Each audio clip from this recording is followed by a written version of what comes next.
নমস্কার দর্শক বন্ধুরা, রূপালী গার্ডেন ইউটিউব চ্যানেলে আমি কৃষ্ণ বিশ্বাস আপনাদের সকলকে স্বাগতম জানাই। দর্শক বন্ধুরা, এই সময় আমাদের অনেক আম গাছেই মুকুল চলে এসেছে। আম গাছ যদি অনেক বড় হয়ে থাকে তাহলে সেই গাছে মুকুল আসবে, মুকুল থেকে ফল হবে, সেটা স্বাভাবিক। কিন্তু এই রকম নার্সারি থেকে কিনে আনা ছোট ছোট আম গাছে যদি মুকুল হয়, সেই মুকুলগুলি থেকে যদি আমরা প্রথম বছরেই ফল নেওয়ার চেষ্টা করি তাহলে আমাদের পরবর্তী বছরে ফলের সম্ভাবনা খুবই কমে যায়। এছাড়াও নার্সারি থেকে কিনে আনা গাছগুলো অনেকটাই ছোট থাকে এবং ডালপালা খুবই কম থাকে। তাই এবছর যদি আমরা সেই গাছ থেকে ফল নেই তাহলে গাছের বৃদ্ধিটা থেমে থাকবে, গাছ ভালো মতো বাড়বে না এবং পরবর্তী সময়ে আমাদের ফুল ফল কম হবে। এই ছোট ছোট আম গাছে এত সুন্দরভাবে মুকুল এসেছে, সেই মুকুলগুলোকে কেটে ফেলতে খুবই কষ্ট হয়। তবু কিছু করার নেই, আমাদেরকে এই মুকুলগুলোকে কেটে ফেলতে হবে। দু একটি গাছের সাইজ মোটামুটি বড় আছে, তাই আমি এক দুটি মুকুল রেখে দেব যাতে এক দুটো ফল সেট হতে পারে। কিন্তু আমার পাশেই যে ছোট গাছটি ছিল সেটার মধ্যে একটি মুকুল ছিল, আমি একটি কেটে ফেলে দিয়েছি যাতে ওই গাছটি দ্রুত আরও ঝাঁকড়া হয়ে আসতে পারে। আর এই গাছগুলিতে 4-5টি করেও ব্রাঞ্চ রয়েছে, তাই সেক্ষেত্রে আমি এক দুটি মুকুল রেখে দিলাম যাতে এক দুটি আম গাছে ধরতে পারে। আপনারা চাইলে সম্পূর্ণ মুকুলগুলোও কেটে ফেলে দিতে পারেন, তাহলে গাছের আরও ভালো হবে, গাছ দুর্বল হবে না, অতি দ্রুত ব্রাঞ্চ বেরোবে এবং গাছগুলো ঝাঁকড়া হবে।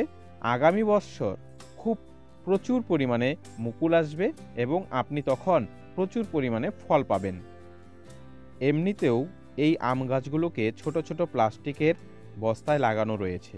যদি মাটিতে লাগানো থাকতো সেক্ষেত্রে হয়তো আর একটু বেশি ফল রাখা যেত, কিন্তু বস্তায় যেহেতু লাগিয়েছি, আপনারা যদি টবের মধ্যে এইরকম ছোট ছোট আম গাছ লাগিয়ে থাকেন তাহলে আমি আপনাদেরকে বলবো প্রথম বছর আপনারা সমস্ত রকম মুকুল কেটে ফেলে দেন, তাহলেই গাছের পক্ষে ভালো। তবে একটি বিষয় মনে রাখবেন, একদম মুকুল আসার শুরুতেই গাছের মুকুলগুলোকে কেটে ফেলবেন না।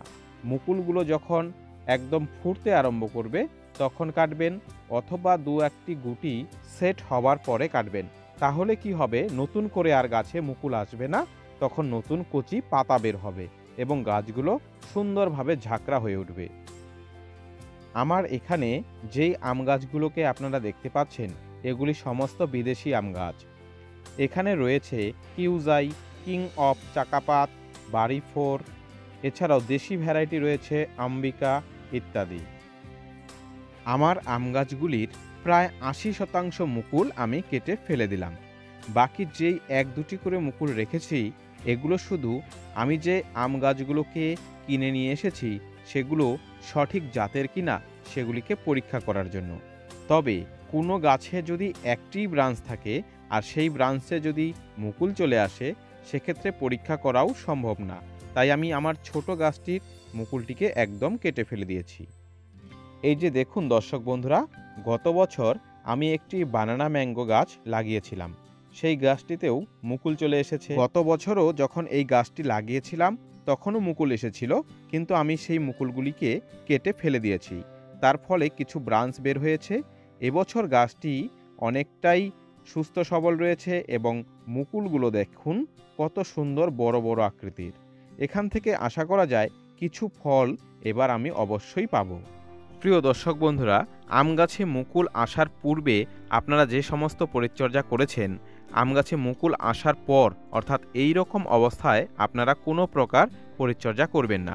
পরবর্তী সময়ে যখন আমের গুটি সেট হবে তখন কিভাবে পরিচর্যা করতে হবে এই নিয়ে চ্যানেলে ভিডিও দেওয়া হবে, আপনারা অবশ্যই দেখে নেবেন। আজকের ভিডিওটি যদি আপনার ভালো লেগে থাকে তাহলে একটি লাইক অবশ্যই করবেন। কোনো বিষয়ে জানার থাকলে কমেন্ট বক্সে কমেন্ট করবেন, আমি আমার সাধ্যমতো আপনাদের সমস্ত প্রশ্নের উত্তর দেব। আর হ্যাঁ, চ্যানেলটিকে এখনও পর্যন্ত সাবস্ক্রাইব করা না থাকলে অবশ্যই চ্যানেলটিকে সাবস্ক্রাইব করে রাখুন।